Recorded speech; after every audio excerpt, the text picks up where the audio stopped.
They were a young Colorado couple chasing dreams of land, love, and a future in the mountains. One summer night, they vanished without a trace. For 5 years, the case grew cold. No bodies, no suspects, only whispers of betrayal and greed.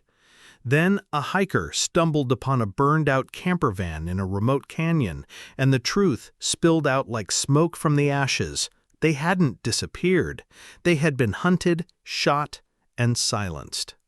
What followed was a story of rivalry, deception, and killers who thought they had buried their crime forever, until the mountains gave up their secret. David Miller was the kind of man who seemed destined for success.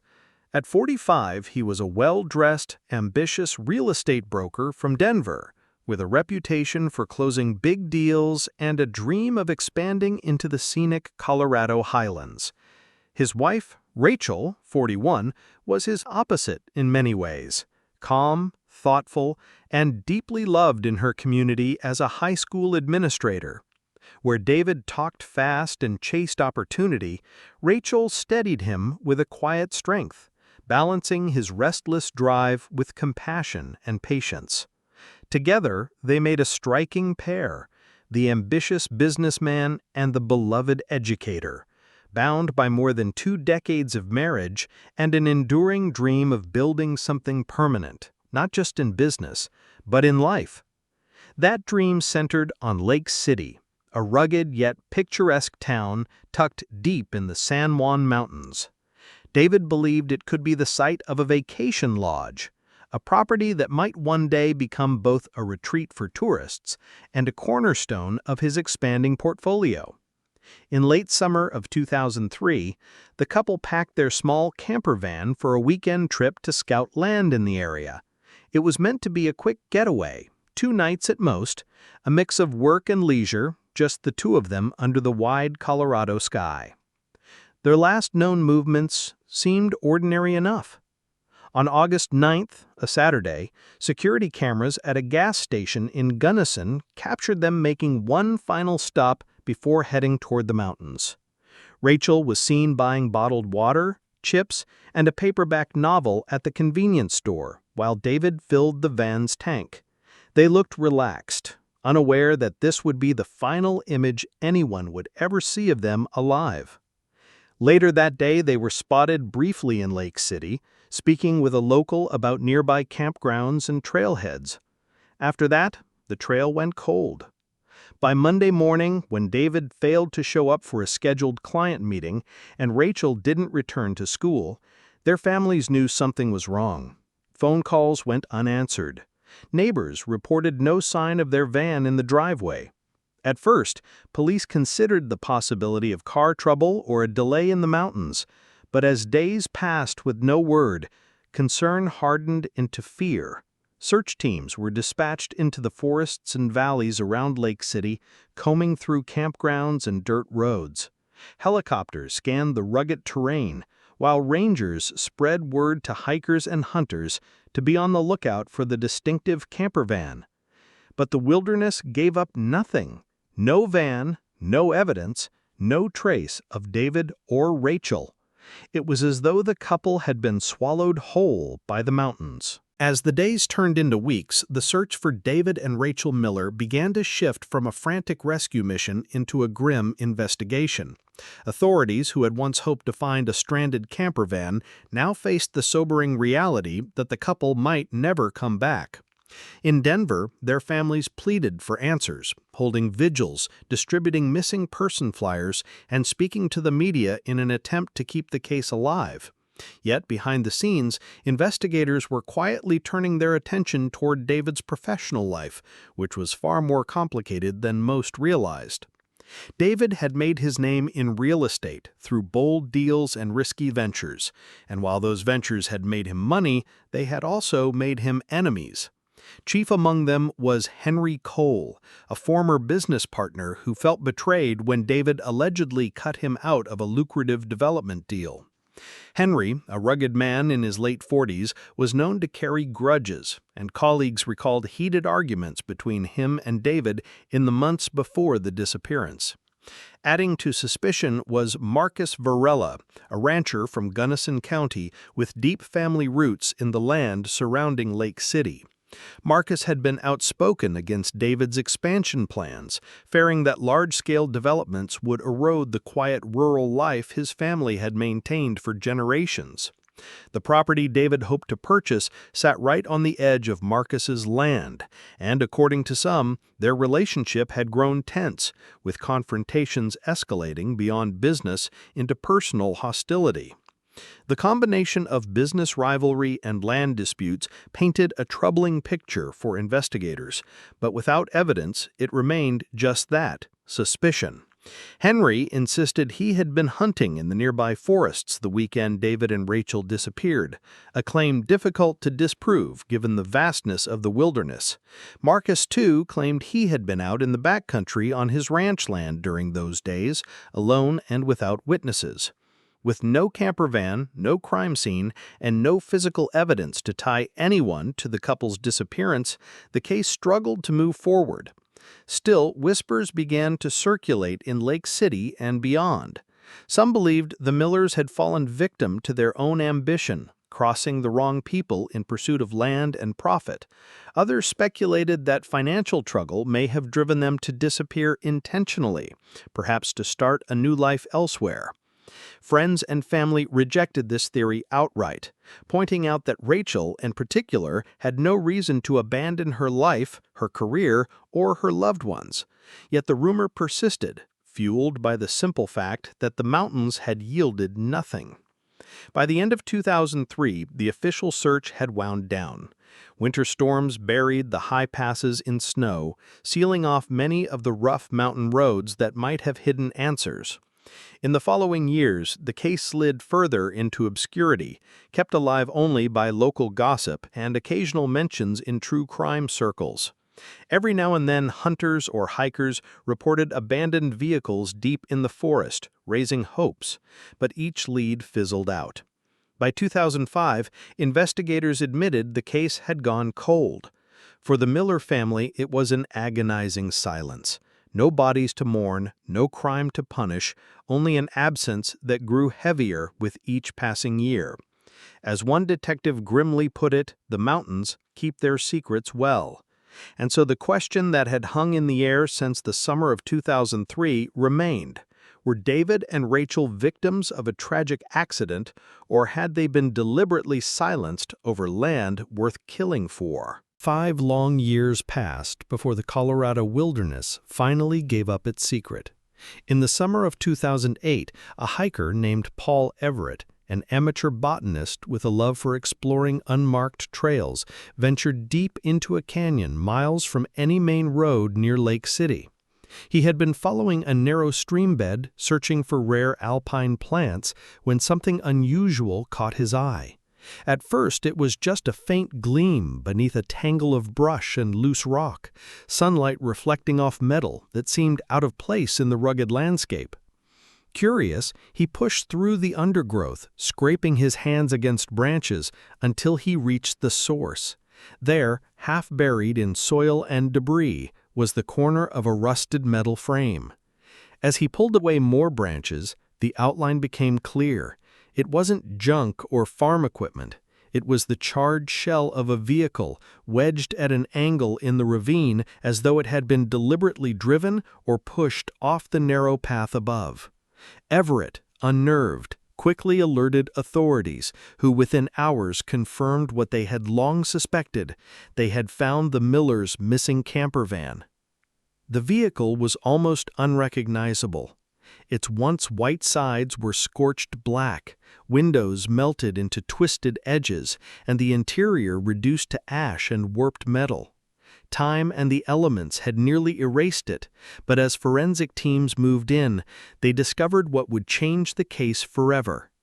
Inside the husk of the van, beneath layers of soot, were the remains of 2 bodies. Skeletal and fragile after years of exposure, they lay in positions that suggested they had not died by accident. When the bones were examined in Denver, the truth emerged.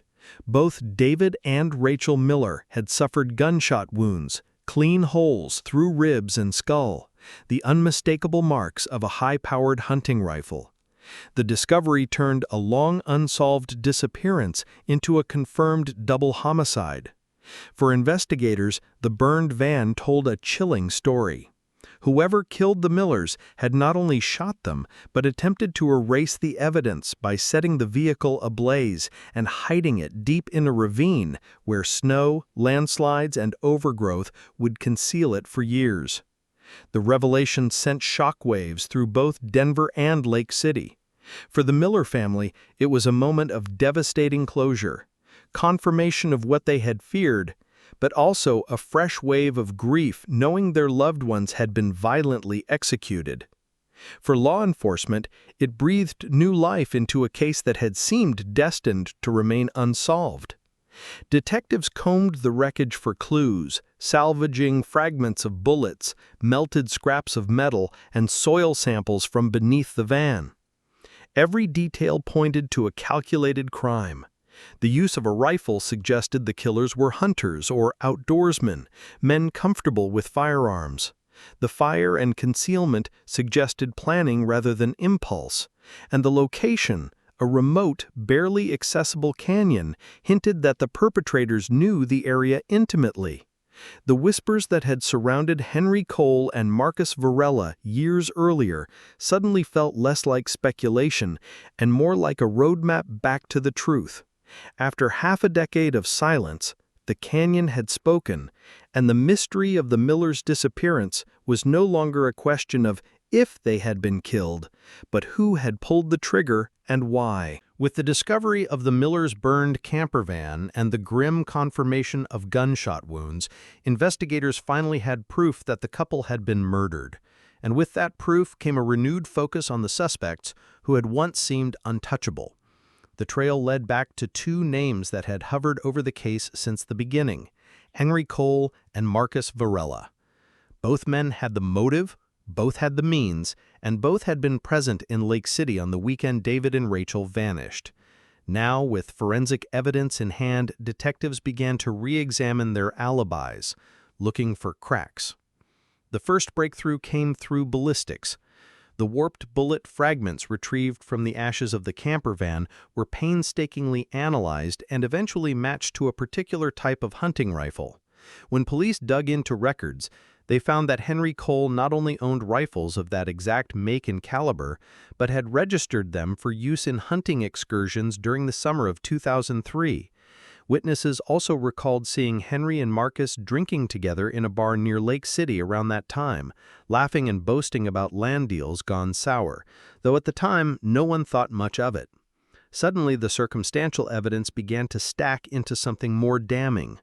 Investigators theorized that the confrontation between David Miller and his two rivals over the Lake City property had spiraled beyond threats and warnings into premeditated violence. David had been preparing to push both men out of the development deal completely, which would have cost them millions of dollars in potential revenue.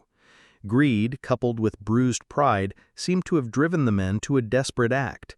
By early 2009, police felt confident enough to move forward. A grand jury reviewed the evidence, and an indictment was issued against Henry Cole for double homicide.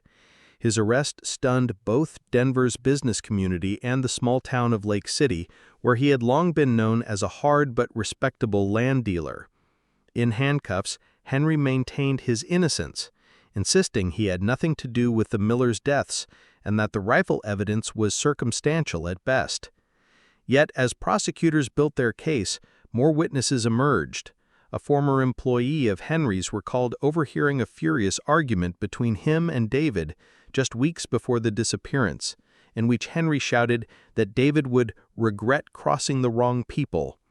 Another witness, a hiker who had been in the region that same August weekend, reported hearing what he thought were rifle shots echoing across the canyon, at the time dismissed as hunters, but now chilling in hindsight. The case seemed poised for trial, and for the Miller family there was hope that justice, though delayed, was finally within reach. But fate intervened in an unexpected way. Just months after his arrest, Henry was diagnosed with an aggressive form of pancreatic cancer. his health deteriorated rapidly, and within 5 months of being taken into custody, he was dead, never tried, never convicted, and never forced to speak the truth about what had happened in that canyon. To the Millers' relatives, it was a bitter blow. As Rachel's sister put it, "He took the answers with him. We'll never know what he might have admitted under oath." The courtroom battle they had prepared for evaporated overnight, leaving only frustration and the sense that justice had slipped through their fingers once again. But the story didn't end with Henry. Investigators remained convinced that he had not acted alone, and all evidence pointed to Marcus Varela as his partner in crime. Unlike Henry, Marcus did not stick around to face charges. By the time police closed in, Marcus had liquidated much of his ranch property, sold off equipment, and vanished. Interpol records later revealed that he had fled the country, likely traveling south through Mexico, before resurfacing under assumed identities in Venezuela. There, in a country notorious for shielding fugitives, Marcus seemed to melt into the underworld. U.S. authorities issued a red notice, effectively labeling him an international fugitive. But extradition from Venezuela proved nearly impossible amid political tensions. For years, rumors swirled. Marcus spotted in a border town, Marcus working with local gangs, Marcus living under the protection of relatives. Yet none of the leads brought him back into custody. To this day, he remains on law enforcement's most wanted lists, his name a shadow hovering over the Miller case. The contrast between the two suspects could not have been starker. Henry, the embittered partner, had faced arrest but cheated justice by dying before trial. Marcus, the rancher with local ties and knowledge of the land, had slipped away, leaving only questions and a bitter chase across borders. For the investigators, who had spent years piecing together the truth, it was both victory and defeat. They had confirmed the murders, identified the killers, and uncovered the motive, yet one had escaped justice entirely and the other had taken the truth to his grave. As one detective said, "We solved the case, but we didn't close it." In the years following Henry Cole's death and Marcus Varela's flight into Venezuela, the story of David and Rachel Miller became more than just a cold case reopened. It transformed into a cautionary tale about greed, betrayal, and the long shadows cast by unfinished justice. For the Miller family, the revelation of what had happened to their loved ones brought a measure of closure, but also deepened the pain, for closure without accountability is a hollow victory. Rachel's colleagues at her high school organized annual scholarships in her name, celebrating her devotion to education and her students, while David's reputation in the business world became frozen in a strange duality, remembered by some as a sharp dealer and by others as a man whose ambition had entangled him in deadly rivalries. Their campervan, once a simple vessel for weekend getaways, became a grim symbol of lives cut short, its charred remains eventually displayed in a law enforcement exhibit meant to educate cadets on the perseverance required in long-term investigations. Yet for detectives still active on the case, the lingering presence of Marcus Varela remained like a wound that refused to heal. Every year, tips trickled in from abroad, whispers of sightings in Caracas, in small Venezuelan villages, or along the Colombian border. Each lead sent agents chasing shadows, but Marcus remained elusive, protected by layers of false documents, sympathetic locals, and the unstable politics of his adopted refuge. His face, aged but still recognizable, was pinned to wanted boards across federal agencies, while his name circulated in international law enforcement bulletins, marked with the cold descriptor, "At large, armed and dangerous." The Miller case also left a deep mark on Lake City itself, a town that had once prided itself on being a quiet gateway to the Colorado wilderness. For many residents, the revelation that two of their own, neighbors they had known, men who shared drinks in the local tavern and waved from pickup trucks, had been capable of such ruthless violence shook the very fabric of trust in the community. the canyon where the campervan was found became a place few wanted to visit, whispered about with unease by hikers and avoided by hunters. Some locals spoke of the echoes in the canyon, a haunting phrase born from the knowledge that rifle shots had once echoed through those walls, ending 2 innocent lives. For years, the discovery site remained marked by a simple wooden cross, erected by Rachel's sister during a tearful visit. Weather-worn and battered by snow and wind, the cross stood as a lonely sentinel over the place where secrets had slept for 5 years before finally being unearthed. For law enforcement, the pursuit of Marcus became not just about avenging the Millers, but also about restoring faith in justice itself. Agents rotated in and out of task forces assigned to his capture, but as the years stretched on, resources dwindled. Other cases demanded attention, other fugitives rose in priority.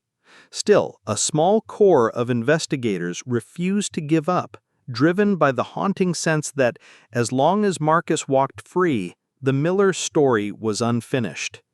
They pored over every shred of intelligence, wiretapped calls, intercepted documents, banking anomalies.